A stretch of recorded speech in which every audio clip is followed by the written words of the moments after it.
Muchas personas consideran que esta etapa se acopla a la siguiente, que es la etapa oral, pero tener las estructuras anatómicas que son encargadas para la deglución para la formación del bolo alimenticio es tan importante. Estas se encargan de mandar el alimento con su correcta salivación y con sus componentes para que la persona que ingiere la comida no sienta dolor o tenga complicaciones para la pronta ingesta de alimentos.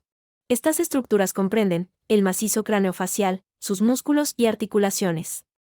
Los principales huesos que componen a esta etapa son el maxilar superior e inferior y el hueso palatino. Estos son los encargados de formar la cavidad bucal, en donde los dos primeros forman el piso y techo de boca que van a albergar a los alvéolos dentarios, y el palatino va a formar el paladar duro. La cavidad bucal consta de 5 paredes. La primer pared de la cavidad bucal es su pared anterior, que son los labios, que es el orificio de entrada de los alimentos. Dentro de esta encontramos a los arcos dentarios superior e inferior, y en el medio de esta encontramos a la lengua, que es un órgano muscular y sensorial.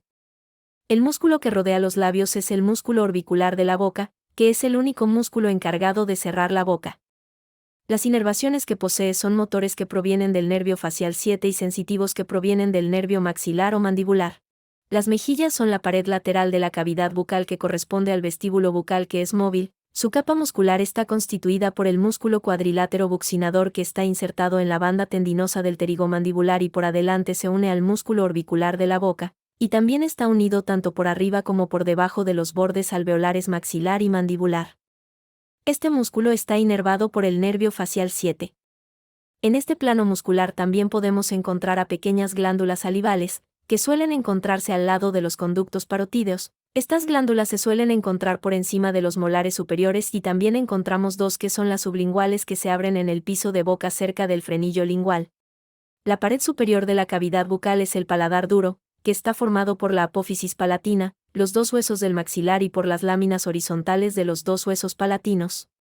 La pared inferior de la cavidad bucal, o también denominado piso de boca, está constituido por el músculo miloioideo, que está tendido de izquierda a derecha a la mandíbula hasta el hueso yoides. Por encima de este tenemos dos músculos, uno que se ubica por debajo de los incisivos inferiores llamado genio-gloso y el otro se llama genio-yoideo, que se extiende por encima del músculo miloioideo. Otro que conforma el piso de boca es el músculo digástrico. En segundo lugar tenemos a la etapa oral de la deglución, donde podemos considerar que intervienen distintas estructuras, dentro de las cuales encontramos a la cavidad oral. Esta se extiende desde los labios, en su parte anterior, hasta la orofaringe en sentido posterior, y en ella diferenciamos las siguientes estructuras: labios, dientes, mandíbula, piso de boca, lengua, techo de la boca, paladar duro, paladar blando, glándulas salivales y los pilares del velo del paladar. Entre los pilares, anterior y posterior, se localizan las amígdalas palatinas. Por otro lado tenemos al piso de boca, el cual está formado por los músculos miloioideo, genioioideo y el vientre anterior del digástrico. Se insertan en la parte anterior del cuerpo de la mandíbula y a nivel posterior en el cuerpo del hioides, inervados por el nervio trigémino. En cuanto a las glándulas salivares, estas integran 3 glándulas principales, una en cada lado. Aquí encontraremos a las glándulas parótidas, la submandibular y la sublingual, existiendo además múltiples glándulas de pequeño tamaño en la mucosa de la lengua, labios, mejillas y techo de la boca.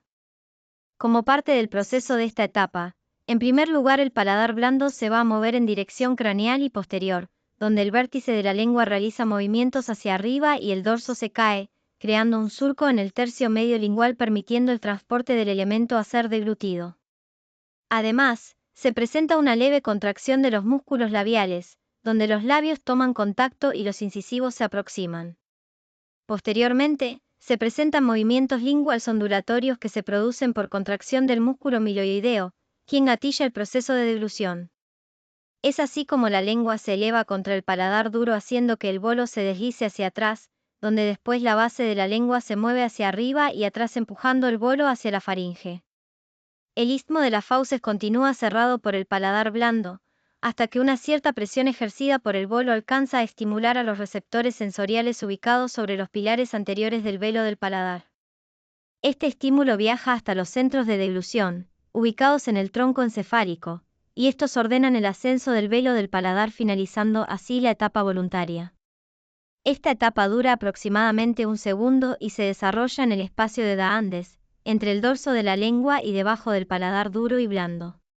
En la fase faríngea, los músculos constrictores de la faringe se activan de manera secuencial para llevar el bolo alimenticio desde la orofaringe hasta el esófago. La inervación sensitiva detecta la presencia del bolo, activando los reflejos de deglución y protegiendo las vías respiratorias.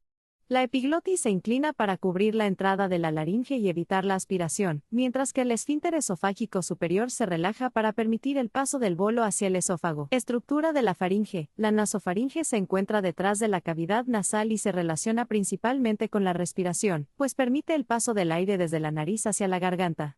La orofaringe, ubicada detrás de la boca, es una zona crítica en la deglución, ya que es aquí donde el bolo alimenticio pasa desde la boca hacia la parte inferior de la faringe. La laringofaringe se extiende hacia el esófago y está involucrada en la protección de las vías respiratorias al momento de tragar. Inervación sensitiva. La nasofaringe está inervada por el nervio maxilar, rama del nervio trigémino. La orofaringe recibe inervación del nervio glosofaríngeo, 9. La laringofaringe es inervada por ramas del nervio vago, X. Músculos de la faringe. Músculos constrictores. Constrictor superior, se origina en el borde posterior de la mandíbula y del hueso esfenoides. Ayuda a cerrar la nasofaringe durante la deglución. Constrictor medio, parte del hueso yoides y se une al rafe faríngeo. Participa en la contracción secuencial de la faringe. Constrictor inferior, se inserta en el cartílago tiroides y el cricoides y ayuda a propulsar el bolo hacia el esófago. Músculos elevadores. Estilofaríngeo, surge del proceso estiloides del hueso temporal y se inserta en la faringe. Eleva la faringe durante la deglución. Palatofaríngeo, conecta el paladar blando con la faringe y contribuye a levantar y ensanchar la faringe para el paso del bolo. Salpingofaríngeo, asiste en la apertura de la trompa de Eustaquio y eleva la faringe, ayudando en la deglución. Inervación motora. Los músculos constrictores y elevadores están inervados principalmente por el nervio vago, X, a través de su rama faríngea. El músculo estilofaríngeo es una excepción, ya que está inervado por el nervio glosofaríngeo, 9. La faringe recibe irrigación de varias ramas de la arteria carótida externa, incluyendo la arteria faríngea ascendente, que irriga gran parte de la faringe. Ramas de las arterias facial y lingual, que también contribuyen a la irrigación de las regiones circundantes. Drenaje venoso y linfático. Las venas de la faringe drenan hacia el plexo faríngeo, que se vacía en la vena yugular interna.